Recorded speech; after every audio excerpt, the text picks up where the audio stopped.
Brought to you by KR Mangalam University.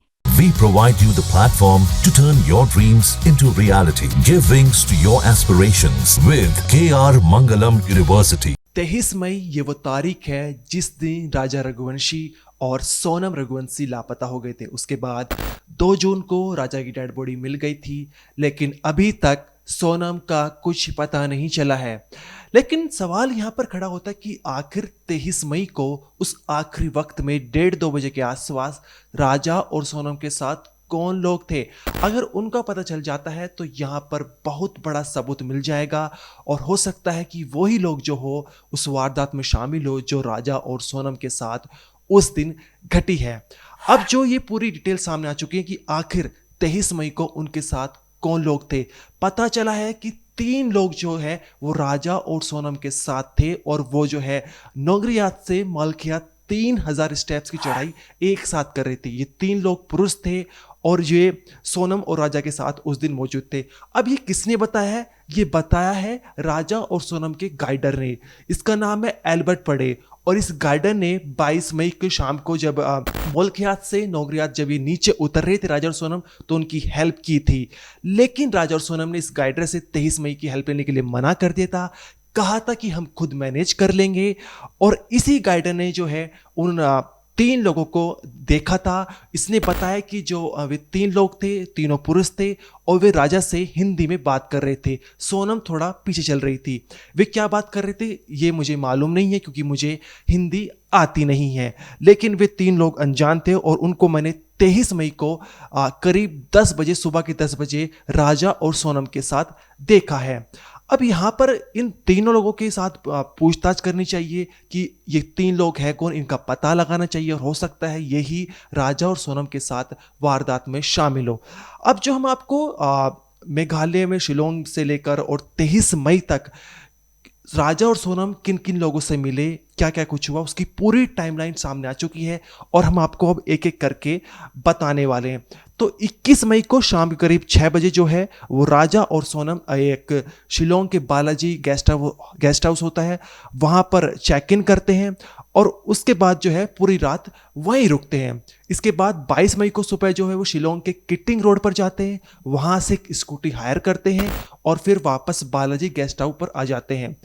और जो ये सीसीटीवी आप अपनी स्क्रीन के साइड में देख रहे हैं ये वही सीसीटीवी है जब वे किटिंग रोड से वापस शिलोंग के बालाजी गेस्ट हाउस आ रहे हैं। यहाँ पर उन्होंने, आप देख सकते हैं उनके पास एक सूटकेस भी है और स्कूटी से आते हुए नजर आ रहे हैं। इसके बाद ये होटल से चेकआउट करते हैं, मैनेजर को बताते हैं कि हम 25 मई को वापस आएंगे, हम घूमने जा रहे हैं नोगरियात और मेलाख्यात जो गाँव है वहाँ पर, और अगर हमें रूम चाहिए होगा तो हम आपको कॉल करेंगे। इसके बाद जो है 22 मई को स्कूटी लेकर वे हैं मौलख्यात की तरफ निकल जाते हैं जो ऊपर ईस्ट खासी डिस्ट्रिक्ट में पड़ता है।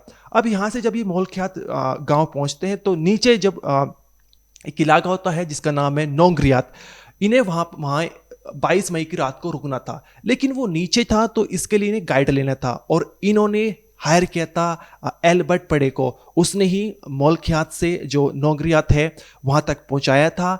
लेकिन जब ये वहाँ पर जो जिस होटल में रुके थे वहाँ पहुँच गए तो इन्होंने एल्बर्ट पड़े की हेल्प लेने के लिए मना कर दिया क्योंकि अब अगले दिन हम खुद मैनेज कर लेंगे, खुद वापस ऊपर आ जाएंगे। ये एल्बर्ट पड़े का कहना है जिन्होंने पीटीआई को इंटरव्यू दिया है। 23 मई की सुबह जो है शिपारा होम स्टे से जो कि नोगरियात में नीचे है वहाँ से राजा और सोनम चेकआउट करते हैं और 3 अनजान लोगों के साथ ऊपर मौलख्यात की तरफ निकल पड़ते हैं।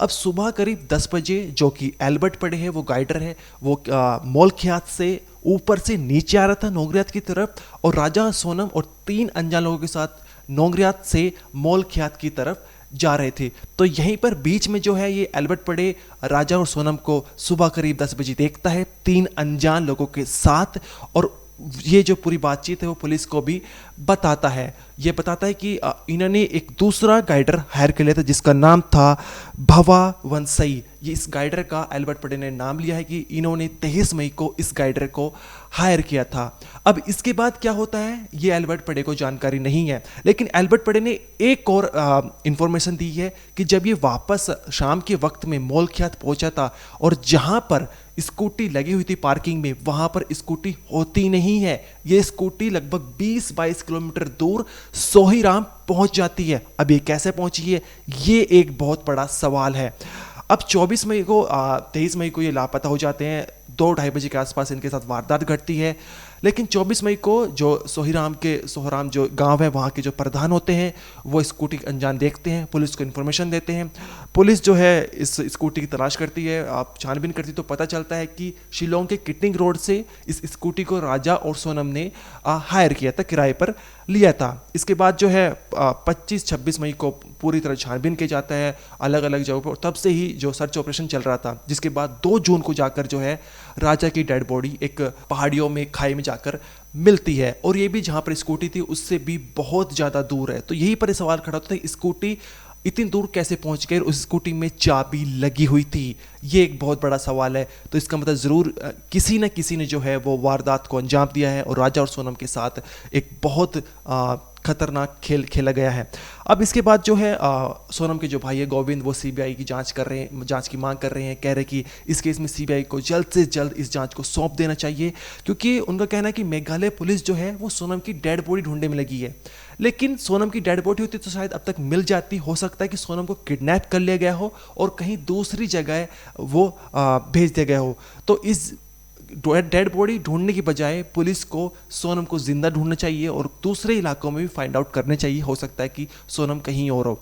वहीं पर ईस्ट खासी डिस्ट्रिक्ट के जो एसपी हैं उन्होंने कहा है कि हमारे बॉयज़ जो हैं, हमारे जितने भी कर्मचारी अफसर हैं वो लगे हुए हैं, हमारे पास उस तरह गैजेट्स नहीं है, जो डॉग है वो ट्रेन नहीं है, तब भी हम अपना बेस्ट दे रहे हैं और जो भी अपडेट आएगी हम इसमें बताएंगे। सामने ये भी निकल कर आया है कि सोनम हो सकता है कि बांग्लादेश उसको घुसपैठे ले गए हों, तस्करी का वो शिकार हो गई और हो सकता है कि उनको मिडिल ईस्ट के देश में बेच दिया जाए। क्योंकि ऐसा क्यों सामने निकल कर आ रहा है कि क्योंकि एक तो बहुत बड़ा मेघालय ऐसा राज्य है जहाँ पर इस तरह की तस्करी होती रहती है। 2023 में जो है एक रिपोर्ट के अनुसार 150 बच्चों की किडनैपिंग की गई थी। साथ ही मेघालय 34 लाख उसकी जनसंख्या है, जो जनसंख्या के मामले में 22वें नंबर पर आता है। लेकिन क्राइम के मामले में जो है एनसीआरबी रिपोर्ट आई थी 2024, उसके मुताबिक जो है मेघालय 4थे नंबर पर आता है, दिल्ली से भी ऊपर। इसमें पहले नंबर पर यूपी है। इसके अलावा जो है ऐसे तमाम केस जो है सामने आ चुके हैं 2023 की रिपोर्ट के अनुसार, जहां पर करीबन महिलाओं को जबरन उठाया जाता है, बच्चों को जबरन उठाया जाता है और ऐसे बहुत सारे मामले सामने आ चुके हैं। अब जो है ये पूरी टाइमलाइन हम आपको बताई, जहाँ पर 21 मई की शाम से लेकर जहाँ पर उन्होंने शिलोंग के बालाजी गेस्ट हाउस से चेक इन किया था और उसके बाद 23 मई तक 2-2:30 बजे तक वे लापता हो गए। यानी 10 बजे तक वो 3 अनजान लोगों के साथ थे। ये बहुत बड़ी अपडेट्स यहाँ पर सामने निकल कर आई है। उन 3 अनजान लोग कौन थे, उनको फाइंड आउट करना चाहिए, उनके बारे में पता करना चाहिए और अगर जैसे ही मिलते हैं उनसे पूछताछ करनी चाहिए। ये बहुत बड़ा क्लू हो सकता है, शायद हो सकता है कि ज़रूर ये जो इस वारदात में शामिल हो। इस वीडियो में इतना ही, आप देखते रहिए क्राइम तक।